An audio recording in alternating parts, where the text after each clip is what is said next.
UP triple SC PT परीक्षा यानी कि 7 सितंबर को जो पहला शिफ्ट हुआ था उसमें जो जीएस के प्रश्न पूछे गए थे उन प्रश्नों को आज के इस लेक्चर में हल करेंगे। तो ये स्टार्ट करते हैं। देखिए, कौन सा कलाकार एक प्रसिद्ध मधुबनी चित्रकार है? दोस्तों ये प्रश्न आया था और इसका उत्तर था भारती दयाल। पहला विकल्प आपका करेक्ट था। अगला क्वेश्चन पूछा गया था, भारत में थियोसॉफिकल सोसाइटी का नेता कौन था? इसका आंसर था दोस्तों विकल्प ए यानी कि एनी बेसेंट।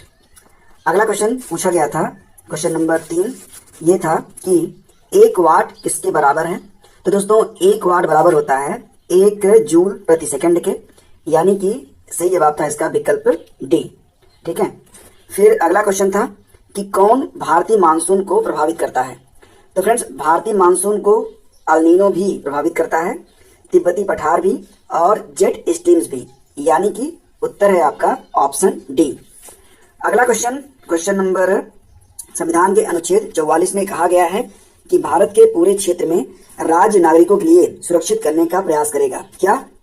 समान नागरिक संहिता। That is in option D. Option D आपका यहाँ पर सही है। भूमिगत चट्टान परतों के लिए प्रयुक्त शब्द क्या है जो भूजल का भंडारण और संचरण करता है? तो फ्रेंड्स इसको कहेंगे आप जलवृत्त, यानी कि विकल्प बी आपका सही है। और जिनको दिक्कत हो रही है वो समझ लें कि इसका सही जवाब है एक्वीफर। ठीक है। अगला क्वेश्चन है, शक्ति और ताकत के प्रतीक किस पक्षी को दिसंबर 2024 में आधिकारिक तौर पर संयुक्त राज्य अमेरिका का राष्ट्रीय पक्षी घोषित किया गया? दोस्तों इसका आंसर था बॉल्ड ईगल, यानी कि विकल्प सी इसका करेक्ट था। विश्व मरुस्थलीकरण एवं सूखा निवारण दिवस 2025 की थीम पूछा गया था और दोस्तों इसकी थीम है भूमि को पुनर्स्थापित करें, अवसरों का लाभ उठाएं, जो कि था आपके ऑप्शन सी में। अगला क्वेश्चन था, क्वेश्चन नंबर 9 से लेकर 13 तक यहाँ पर तालिका पर आधारित है, यानी कि डीआई का क्वेश्चन है। तो फिर आते डायरेक्ट क्वेश्चन नंबर 10 पर। तो यहाँ पर 9 से 13 के बाद आते हैं। तो 13 के बाद आपका जो अगला क्वेश्चन है 14 नंबर, मौर्य वंश का संस्थापक कौन था? तो फ्रेंड्स आप जानते हैं मौर्य वंश का संस्थापक चंद्रगुप्त मौर्य था, यानी कि विकल्प डी यहाँ पर करेक्ट है। नेक्स्ट क्वेश्चन था कि गढ़वाली किस राज्य का लोक नृत्य है? तो फ्रेंड्स ये है आपका उत्तराखंड, जो कि विकल्प बी में दिया गया था। क्वेश्चन नंबर 17 था कि भारतीय स्वतंत्रता आंदोलन में किस दिन को प्रत्यक्ष कार्रवाई दिवस डायरेक्ट एक्शन डे के रूप में मनाया गया? तो इसका उत्तर था दोस्तों 16 अगस्त 1946। ऑप्शन डी आपका यहाँ पर करेक्ट है। ठीक है। आपका अगला क्वेश्चन था कि 55वीं विश्व आर्थिक मंच वार्षिक बैठक 2025 कहां पर आयोजित की गई? तो दोस्तों इसका उत्तर है दावोस क्लोस्टर्स स्विट्जरलैंड में, जो कि दिया गया है विकल्प बी में। फिर अगला क्वेश्चन था आपका, क्या प्रश्न है कि दक्षिण एशिया में पहली नगरीय सभ्यता कौन सी थी? तो इसका उत्तर है हड़प्पा सभ्यता, जो कि ऑप्शन बी में दिया गया है। फिर फ्रेंड्स था कि 4 अंकों की सबसे छोटी संख्या जो, अच्छा इसको छोड़ते हैं। अगला क्वेश्चन था कि भारत के संविधान का भाग 1 इसमें क्या है? तो फ्रेंड्स आप जानते ही हैं कि भारत के संविधान का जो भाग 1 है उसमें संघ और राज्य क्षेत्र के बारे में वर्णन किया गया है। तो विकल्प बी आपका यहाँ पर करेक्ट है। क्वेश्चन नंबर 33 था आपका, क्या पूछा गया था कि एशिया प्रशांत आर्थिक सहयोग एपेक का मुख्यालय कहाँ पर है? तो फ्रेंड्स एपेक का मुख्यालय आपको पता ही है सिंगापुर में है, यानी कि ये विकल्प बी में दिया गया था। अगला क्वेश्चन देखते हैं 34 नंबर, जब किसी अम्ल को when an acid is dissolved in water the hydrogen present in it separate out as hydrogen ion plus, यानी कि धनात्मक रूप से ये जो आपका बनेगा ना इसी प्रकार से बनेगा। ठीक है। तो विकल्प बी आपका इसमें सही था। अगला क्वेश्चन था कि बैंक ऑफ हिंदुस्तान नामक भारत का जो पहला बैंक था यह कब स्थापित किया गया था? तो फ्रेंड्स ये स्थापित किया गया था 1770 में। ठीक है। फिर देखिए अगला जो था ना 36 से 40 तक, ये गद्यांश पर आधारित थे, तो इसको पढ़ने की जरूरत नहीं है, इसको तो आप कर ही लेंगे। अगला क्वेश्चन था कि ठंडा पानी पीना चाहिए, यह वाक्य किस विशेषण का उदाहरण है? तो आपको पता है ना ठंडा पानी यह गुण बता रहा है, तो विकल्प सी वाला जो विकल्प था ये आपका करेक्ट था। हिंदी के भी प्रश्न पूछे गए थे, आइए उनको देखते हैं। दाता पुल्लिंग शब्द है, उसका स्त्रीलिंग होगा दात्री, यानी कि इसका जो ऑप्शन सही है वो सी सही होगा। फिर अगला क्वेश्चन पूछा गया था कि उपाय का विलोम शब्द क्या होगा? तो उपाय का विलोम शब्द निरुपाय होना चाहिए। ठीक है, कोई उपाय नहीं। अगला क्वेश्चन था कि अंक में भरना, दैट इज गले लगाना, इसका विकल्प सी आपका करेक्ट था। फिर अगला क्वेश्चन था साहित्य और जीवन का घोर संबंध है, तो घोर संबंध नहीं होता बल्कि घनिष्ठ संबंध होता है, जो कि विकल्प डी में दिया गया था। यहाँ पर था घनिष्ठ, यानी कि उत्तर ही बन रहा था आपका यहाँ पर ऑप्शन डी। ठीक है, आगे बढ़ते हैं। स्वदेशी मूलतः एक आर्थिक आंदोलन था क्योंकि स्वदेशी उद्योगों को प्रोत्साहन देने का प्रयास किया गया था इसमें। तो इसका जो विकल्प डी है ये बिल्कुल करेक्ट होगा। अगला क्वेश्चन था कि आगे बढ़ते हैं।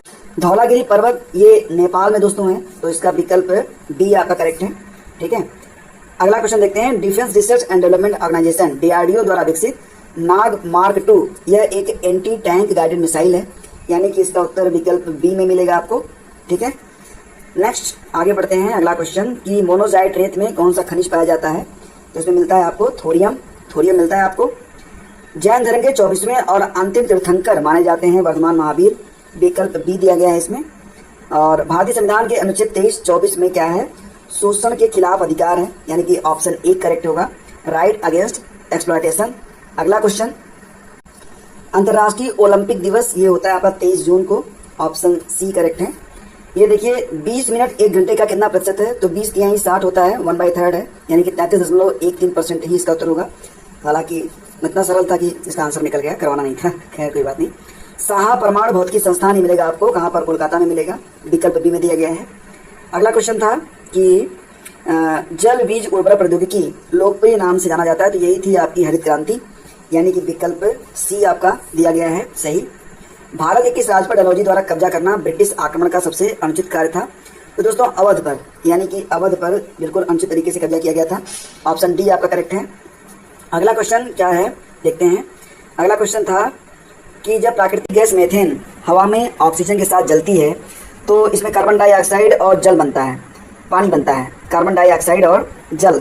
तो यहाँ पर देखेंगे ना तो जल वाष्प दिया गया है, ये भी सही है। कार्बन डाइऑक्साइड यहाँ मोनोऑक्साइड दे दिया है डी, तो सही जवाब है ऑप्शन बी, कार्बन डाइऑक्साइड और जल बनता है, तो विकल्प बी आपका करेक्ट है। इसके बाद अगला क्वेश्चन, जनवरी 2025 में पेप्सिको द्वारा भारत और दक्षिण एशिया पेय पदार्थों के लिए उपाध्यक्ष और महाप्रबंधक बनाए गए थे कौन, नितिन भंडारी बनाए गए थे, विकल्प करेक्ट है आपका सी। फिर अगला क्वेश्चन, आधुनिक ओलंपिक खेल सबसे पहले हुए थे एथेंस में, यानी कि उत्तर जो है विकल्प बी में है, एथेंस। अगला क्वेश्चन है कि निजी संपत्ति को सभी सामाजिक और आर्थिक बुराइयों का कारण माना गया था कार्ल मार्क्स और एंगल्स के द्वारा, यानी कि उत्तर ए में है। ठीक है, अगला क्वेश्चन था बुद्ध ने दुख से मुक्ति पर अपना पहला उपदेश कहाँ दिया था, तो दोस्तों ये उपदेश दिया गया था, आपको पता ही है, ऑप्शन ए सही है, सारनाथ में। फिर पूछा गया था कि शालीमार बाग ये श्रीनगर में है, विकल्प बी आपका करेक्ट है, श्रीनगर। विजिंगम अंतर्राष्ट्रीय बंदरगाह जो एक सी पोर्ट है, ये मिलेगा आपको केरल में। ठीक है, चित्तर का केरल वाला जो विकल्प था करेक्ट था। लीप ईयर का पहला दिन बुधवार है, तो उस वर्ष 31 दिसंबर को सप्ताह का कौन सा दिन था, आपको पता है ना लीप ईयर में कितने दिन होते हैं, 366 होते हैं। अगर 365 दिन वाला साल होता है तो पहला दिन और अंतिम दिन समान होता है, 366 वाले में एक दिन बढ़ जाता है, बुधवार है तो 31 दिसंबर को क्या हो जाएगा, गुरुवार हो जाएगा। यहाँ पर जो आपका उत्तर है वो विकल्प डी में दिया गया है, गुरुवार। अंकटाड का विस्तार करें, तो अंकटाड का फुल फॉर्म पूछा गया था, United nation conference on trade and development, ये था आपका विकल्प सी में दिया गया था। ठीक है, विकल्प सी में आपका सही आंसर है। फिर अगला क्वेश्चन क्या था, यूनाइटेड किंगडम आधिकारिक तौर पर ट्रांस पैसिफिक पार्टनरशिप के लिए व्यापक और प्रगतिशील समझौते का 12वां सदस्य कब बना था, तो दोस्तों इसका उत्तर बताइए। 79 का सही जवाब विकल्प सी है, 15 दिसंबर 2024, तो आपका सही जवाब है ऑप्शन सी में दिया गया है इसका उत्तर। आगे बढ़ते हैं फ्रेंड्स, अगला क्वेश्चन, और अगला क्वेश्चन है क्रोना किस देश की मुद्रा है, तो दोस्तों ये है स्वीडन की मुद्रा है। ठीक है, क्रोना कहाँ की मुद्रा है, स्वीडन की मुद्रा है। फिर अगला क्वेश्चन कि रेगिस्तान में जानवर पानी का संरक्षण करते हैं, रात्रिचर, रात में निकलते हैं, गाढ़ा मूत्र विसर्जन, ये आपका बिल्कुल करेक्ट है, यानी कि विकल्प ए वाला जो था ये करेक्ट था। भारतीय स्वतंत्रता के पश्चात सामुदायिक विकास कार्यक्रम की शुरुआत कब हुई थी, 1952 में हुई थी, तो इसका जो उत्तर है वो ऑप्शन ए में है। किस राज्य में द्विसदनीय विधानमंडल नहीं है, तो राजस्थान इसमें उत्तर था, यूपी में है, तेलंगाना में है, महाराष्ट्र में है, राजस्थान में नहीं है, तो ए आपका उत्तर है। अगला क्वेश्चन है जब भ्रूण गर्भाशय के अंदर बढ़ रहा होता है तो उसे पोषक तत्वों की आवश्यकता होती है, कौन सा भाग ये पोषक तत्व प्रदान करते हैं, तो प्लेसेंटा, इसका उत्तर होगा प्लेसेंटा। अगला क्वेश्चन है कि किस देश की जनसंख्या पिरामिड में, मतलब कोई देश है जिस देश की जनसंख्या पिरामिड में व्यापक आधार होता है वहाँ उच्च जन्म दर होती है, हाई बर्थ रेट, यानी कि विकल्प बी आपका करेक्ट है, हाई बर्थ रेट वाला जो ऑप्शन है ये आपका सही है। अगला क्वेश्चन क्या पूछा गया था कि किस मंत्रालय ने 31 दिसंबर 2024 को केंद्रीय भूजल बोर्ड CGWB द्वारा संकलित वार्षिक भूजल गुणवत्ता रिपोर्ट 2024 को जारी किया है, तो केंद्रीय जल शक्ति मंत्रालय इसका उत्तर है, ऑप्शन बी इसका सही है। बहुत सारे लोग कहेंगे पेपर बहुत सरल था, ठीक है आपको उत्तर मैं बता रहा हूँ सरल है, लेकिन जो लोग ना मतलब ऐसे प्रश्न हैं देखो सीधे सीधे समझो, अगर उत्तर आ रहा है तो ठीक है, सरल पेपर, नहीं आ रहा है तो कठिन है।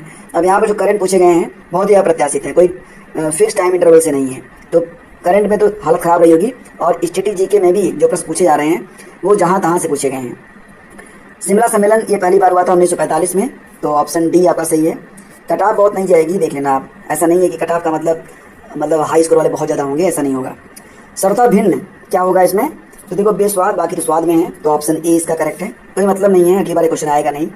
किस देश ने आईसीसी क्रिकेट विश्व टेस्ट चैंपियनशिप, देखो WTC 2025 से खिताब जीता था, दक्षिण अफ्रीका ने ऑस्ट्रेलिया को हराया था। इसका उत्तर विकल्प सी में दिया गया है। फिर आपका जो अगला क्वेश्चन है वो क्या पूछा गया है, ये तो इंग्लिश वाला प्रश्न आ रहा है। यहाँ पर भाई साहब पेपर सेटर जी ने पूछा है कि ऋग्वेद में कितने भजन हैं, तो इनका मतलब सूक्त से था, थोड़ा इन्होंने और इसको भोजपुरी में ले गए इसको, तो भजन हो गए इनके कितने, 1028 भजन गाए गए हैं। ठीक है, अगला क्वेश्चन क्या है कि अब समाप्ति की ओर है।